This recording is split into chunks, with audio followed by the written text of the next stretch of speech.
Salocom TV1.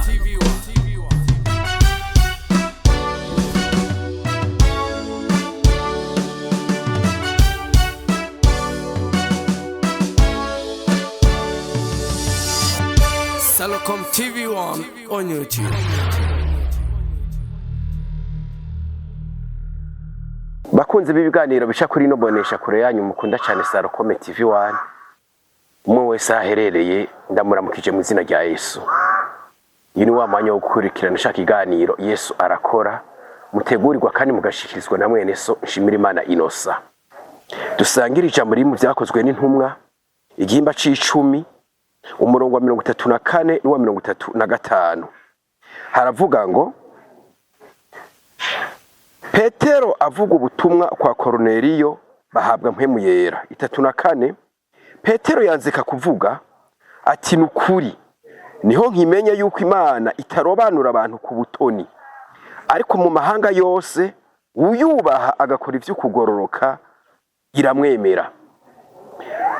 Bakundwa muri ko murankurikirana ushobora kuba uri umwe canke muri beshi unyemere muri kano kanye dusangire iri jambo rivuga ngo ntirobanura ku butoni. Ndagusubiriramwo kugira ngo ubitahure neza uvyumve ubimenye ntirobanura ku butoni. Iri jambo ryavuzwe na Petero. Petero yari umwe muri za ntumwa z'umwami wacu Yesu Kristo. Iki ni gihe yarongowe na mpemu yera abwirwa kubijanye na Korneliyo.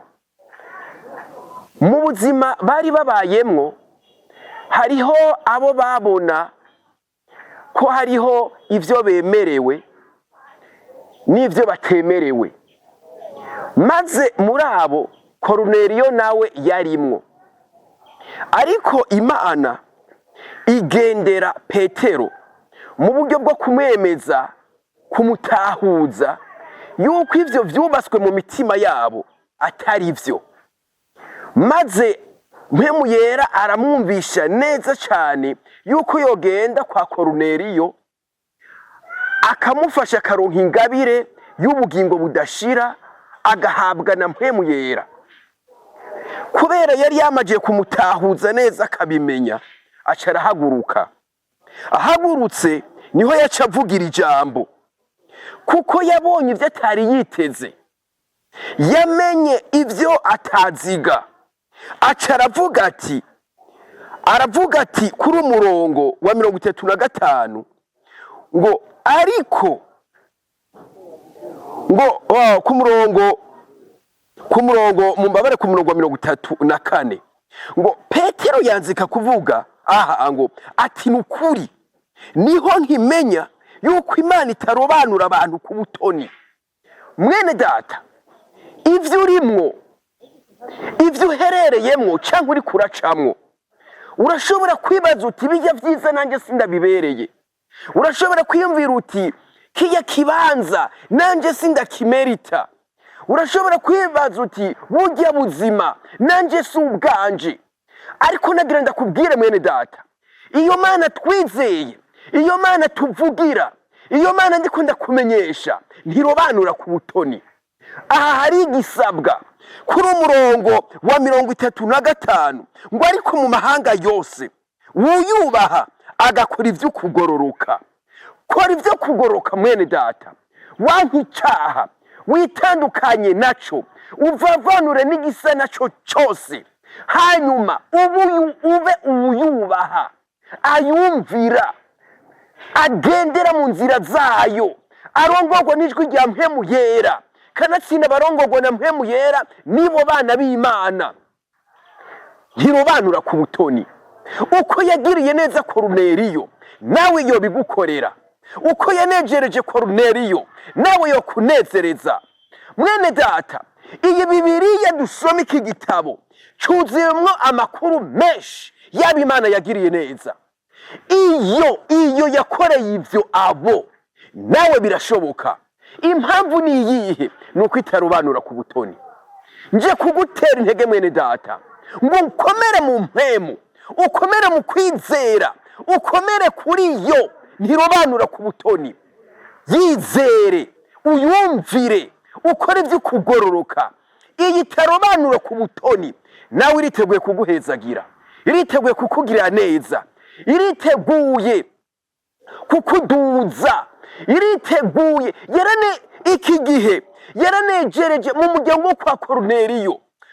Baruzura mpemu yera, bararyoherwa, barirata umwami w'abami kumwizera. Nawe birashoboka. Ndarangije mwene data, ntusubire gusimbwa n'umutima, ntusubire kwihebura, ntusubire kuzazanirwa. Kora ibyo kugororoka, yubahe ntirobanura ku butoni. Aho uri habi hatakunezera, hatakubereye, iriteguye kuhakuvana ikakujyana heza cyane ubereye, aho uzokumva umutima wawe unezerewe ukishima. Ivyo rero hari urundi rufatiro nkomoko rwa vyose, nukuba waravutse ubwa kabiri, warakiriye Yesu nk'umwami n'umukiza mu bugingo bwawe. Uyu Koruneliyo yari yarizeye Yesu. Nawe nyimba utaramwizera, ucumvira ijambo umwizere. Ngomba ndakurongore wewe utari bwakira agakiza. Uciye bugufi usubiranemo nanje iri jambo. Ndavuga nawe usubiremwo uti mwami Yesu, ndakwakiriye mu mutima wanje, umbera umwami n'umukiza w'ubugingo bwanje.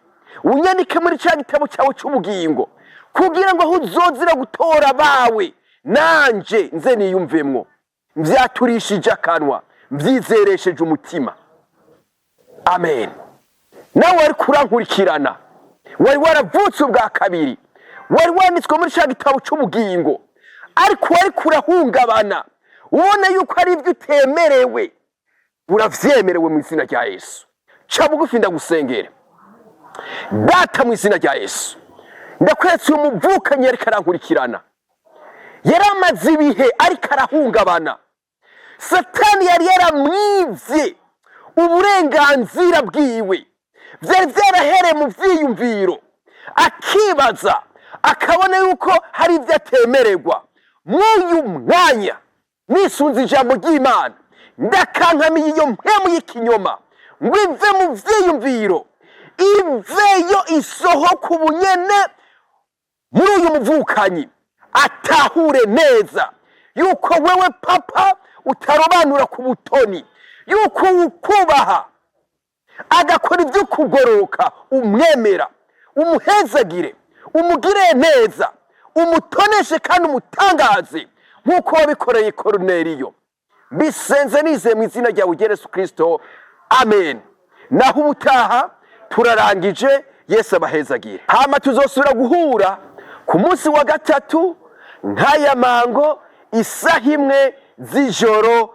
Yesu abongera umugisha, muroranirwe, mumererwe neza mu vyanyu no mu banyu, kuko Imana ibikora ntirobanura ku butoni. Amen kandi amen.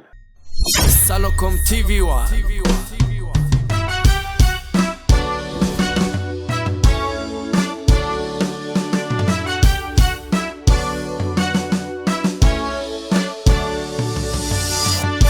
Salocom TV1 on YouTube.